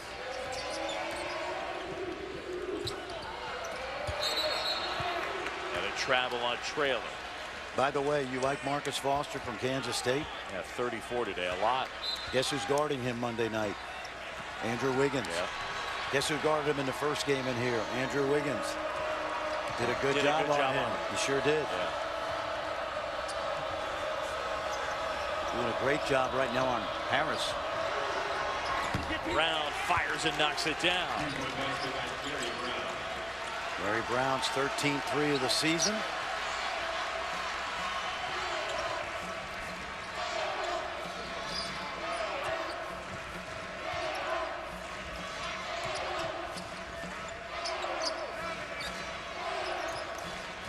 West Virginia is a stop and a score away from being right back in this.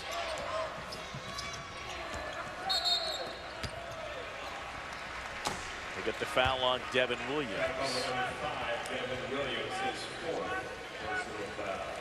Still to come, Duke on the road at Conti Forum, taking on Boston College, our primetime game, Gonzaga and Memphis, and then Wichita State will try and stay unbeaten. That is our promo. You and I and Scotty Gustafson, our producer, we're going to go get some Biggs barbecue and watch Baylor, Oklahoma, and then get a chance to see Oklahoma State at Texas Tech. I'm going to sneak a peek at that Gonzaga-Memphis game. Oh, I'm yeah. interested to watch that. Well, they got a lot of TVs in there. Yeah. When you're eating your banana pudding.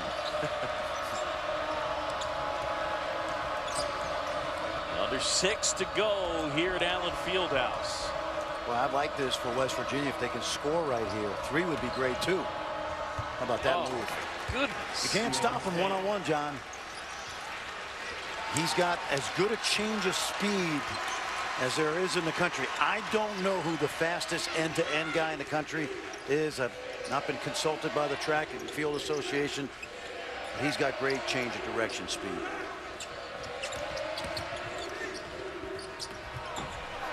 He would definitely fall into the category of top guys hardest to keep in front of him. Yeah, reminds me of Jayhawks Carson of Arizona State. Similar type player.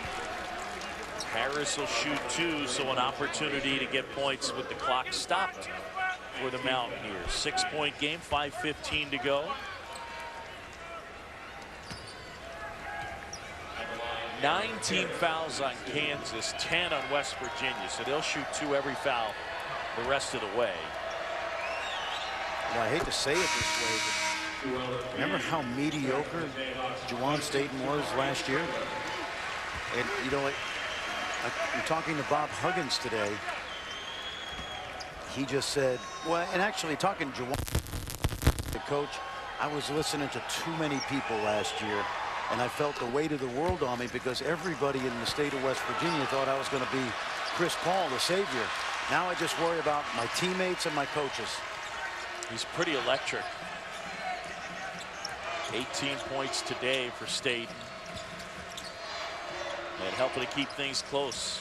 Kansas by 4.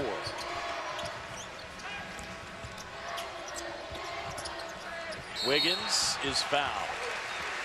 Be interested to see. Yep, Harris puts his hand up quickly. It was clean at the top. Harris must have reached in. It's a tough break. Remember when Harris fouled out at Oklahoma State? Oh, I'm sorry. Yeah, they put Watkins, it on Watkins, yeah. and that's his fifth, so he's done. That's why Harris raised his hand. Yep. Trying to keep Brandon Watkins in the game. He's a good teammate, right? I mean, again, early on, West Virginia, their bigs dealt with foul trouble.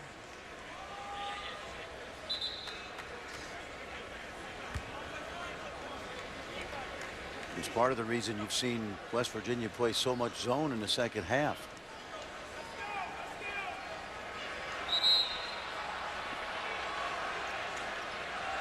Bob Huggins just got a free timeout right there. The fans are restless. Yep.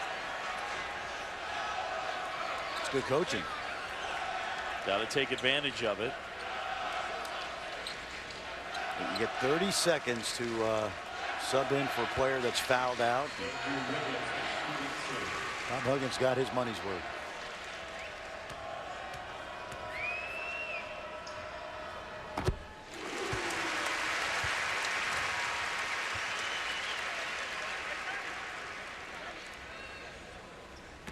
Andrew Wiggins here today, 6 out of 14 from the floor.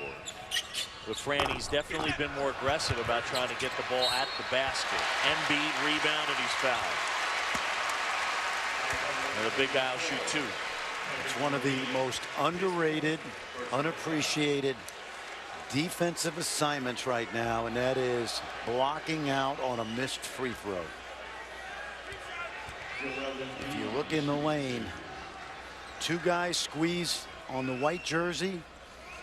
You got a one-on-one versus the other big, and the last blue jersey gets the shooter. See if you can leave that up, guys, because these 2 guys should box out the best rebounder. Somebody's got to get the shooter.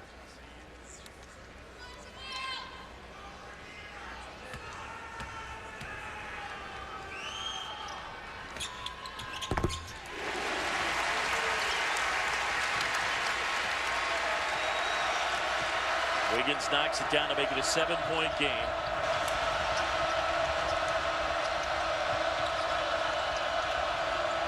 Nice set. Harris got a pretty good look at it, although contested. I'm not sure Andrew Wiggins didn't get a piece of that. Close quickly. It'll stay with Kansas. This was a great set play, and it looked like Harris is going to be wide open. And then watch Wiggins, John. I'm not sure if he got it or not, and Mountaineer fans, the hands part of the ball on the follow through. I don't think he got him on the wrist necessarily. But the closing speed was outstanding. Well, Wiggins is really long, too. I mean, he's 6'8". Got that wingspan as Ellis had his shot blocked. And it'll be West Virginia basketball. Well, I think that's one of the places he's going to hang his hat on in the NBA level. I think he can be an elite defender and already moving in that direction, no question. Last time down, West Virginia got a really good look. Let's see what they have now. Debo a three. That's a play they used to run for Kevin Jones to get a quick three right there.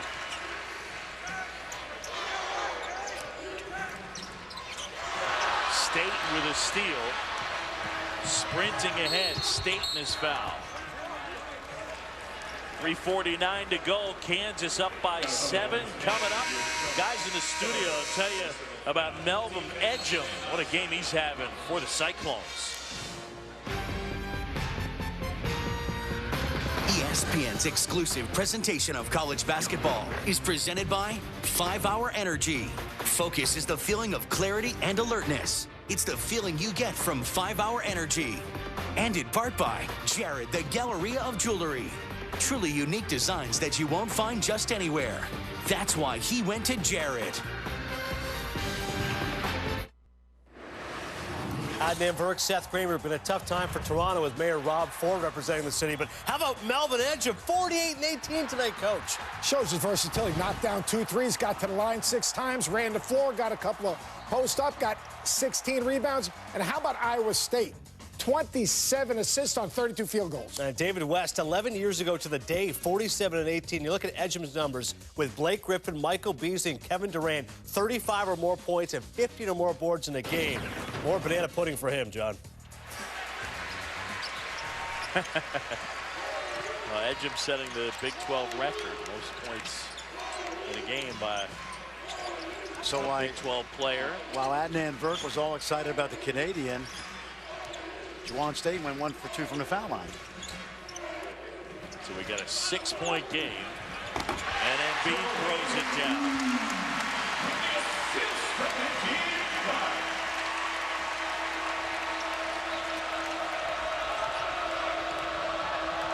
Let's see what they got out of this timeout. Usually something pretty good. Just have not been able to get Aaron Harris much. There it is. Step through, finger roll. No offensive foul. The reason that Selden picked up the charge is because Andrew Wiggins blew that set play up.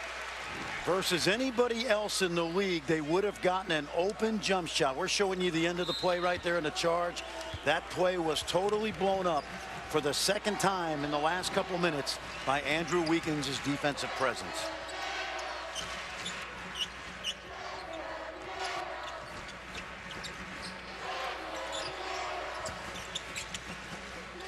Tharp will try. Oh, that's a dagger right there.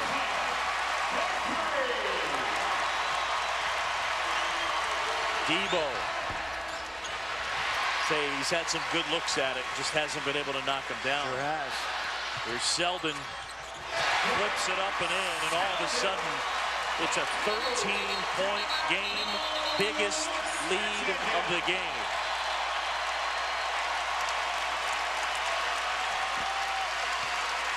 (79-66), 2:25 to go. Let's send it back to the studio at Dan Burke. All right, John, thanks. Just a reminder for all our viewers, if you want to watch Duke and Boston College, that is set to tip over on ESPN News and available on the Watch ESPN app. Once West Virginia, Kansas has concluded, it will go back over to ESPN. For now, send you back to Mr. Shambi, Mr. Paschil. John? We got misters from him. Yeah, I like it. Well, down the stretch, Kansas been able to get buckets. West Virginia with some open looks, not able to knock him down. Wiggins with 19 to lead Kansas.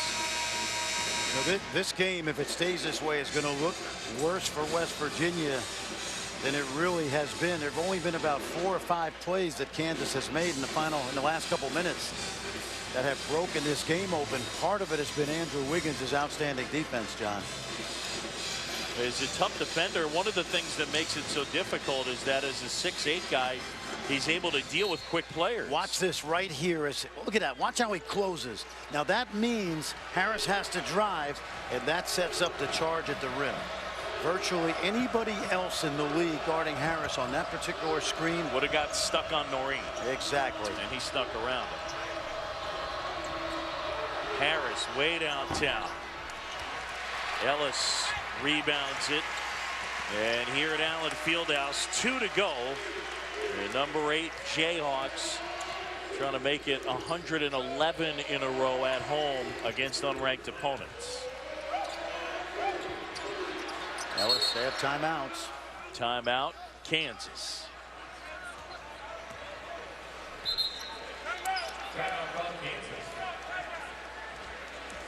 More college basketball coming up.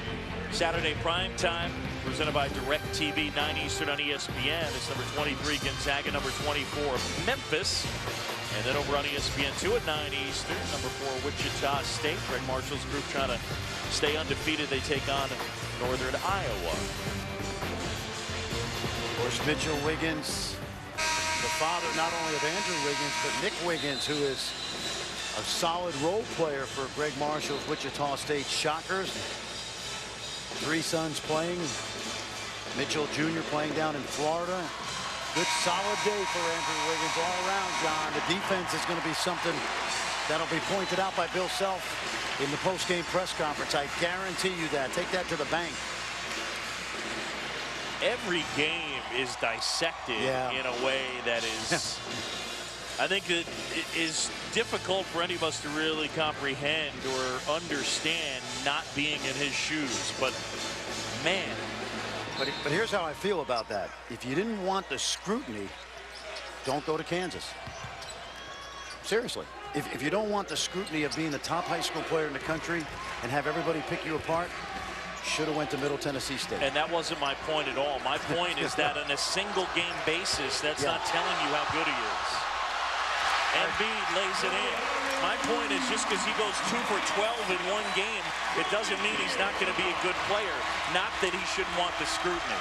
That I totally agree with. And by the way, he handles the scrutiny really well.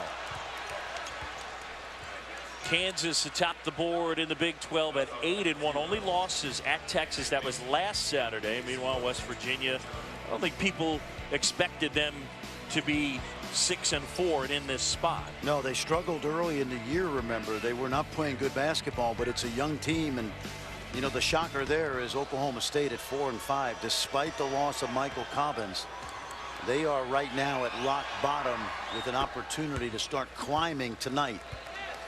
How surprised are you that Baylor's 2-7 in the league? Mildly surprised, certainly. But I'll tell you what struck me is not that they're struggling, is how good the league is relative to what we thought before the season. All right, I got to do this to you with 1:17 to go, 13-point game. Jawan Staten as a Player of the Year candidate. Who's the Player of the Year in this league? You know what? It's a great question, and not because he had 50 today or 48 or whatever he has. Yep. Melvin Edgham's in the race. DeAndre Kane is in the race. The problem, Marcus Smart was in the race, and he could be again if he starts to get out of this little funk he's on. The problem with Kansas is who do you pick from Kansas? Right. Because they got 3 or 4 guys that are all candidates as well. I'm going to ask a baseball MVP type of question as it relates to Player of the Year in the conference. So do wins matter? Yes, and that's why Iowa State, to me, is doing. Bill Self told me yesterday they are easily the 2nd best team in this league. and in part because of what Edgem and DeAndre Kane have done. Now, do you penalize all these Kansas players because there are so many good ones? Individually, yeah, you penalize them because they're the 8th ranked team in the country. And then I guess my question as a counter would be, does a guy who plays on not as good a team, should he be penalized if his teammates aren't as good? Well, for player of the year, unless it's a dominant performance on a mediocre team, I'd say yes, he should be penalized. How's that? Okay. Not real big in the fairness department, but well, hey. And Selden is fouled. Who would you put, if, let's say I gave you 2 spots for Kansas on the all-conference team, which 2 are you picking? Wiggins? Wiggins is definitely one of them. And? It's tough. I don't know who I'd make the second guy. I guess Embiid. Okay. Well, okay. So, but I would say, but I'll tell you this: in the league, I think Wiggins is the only one that should be the guy on first team. Let's send it back to the studio. Adnan Berg. All right, thanks very much, John. Duke and Boston College. If you're looking for that game, it's over on ESPN News. Coach K's Blue Devils out to an 8-2 lead. Almost 4 minutes gone in that game. You can also watch it on the Watch ESPN app. West Virginia and Kansas closing up shop. More talk of low-pressure systems and do wins matter. John? He's always listening, which I do appreciate. Yeah, still to come, Duke and Boston College from Conti Forum.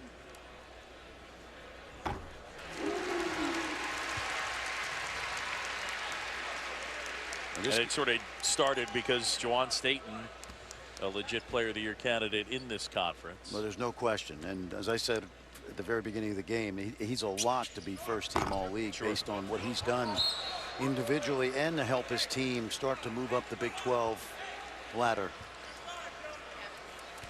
Most impressively, John, is his improvement. Oh my goodness. From year to year, which says a lot about his character. Just a much different guy. And today, Kansas has had such a tough time keeping him in front. And Embiid blocks the shot. Kansas has to regroup now off this win and get ready for Monday night.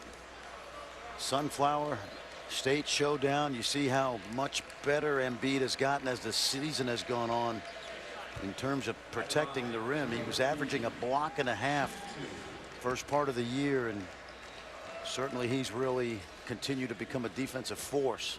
If anyone at home was wondering when we'd hit the 50 foul mark, and you had 32.4 seconds left in the game, you nailed it.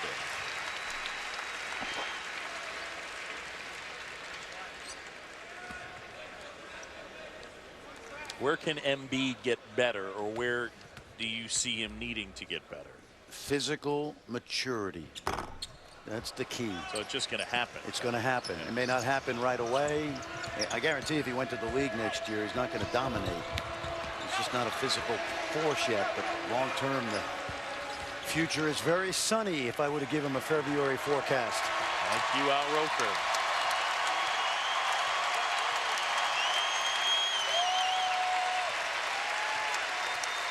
So Kansas comes away with the win. 83-69 the final. Andrew Wiggins with 19 to lead the Jayhawks. Again, our final 83-69 Kansas over West Virginia. For Fran Fraschilla and our entire crew, I'm John Shambi. Time now, ACC basketball. We send it to Chestnut Hill and close personal friend Dave O'Brien.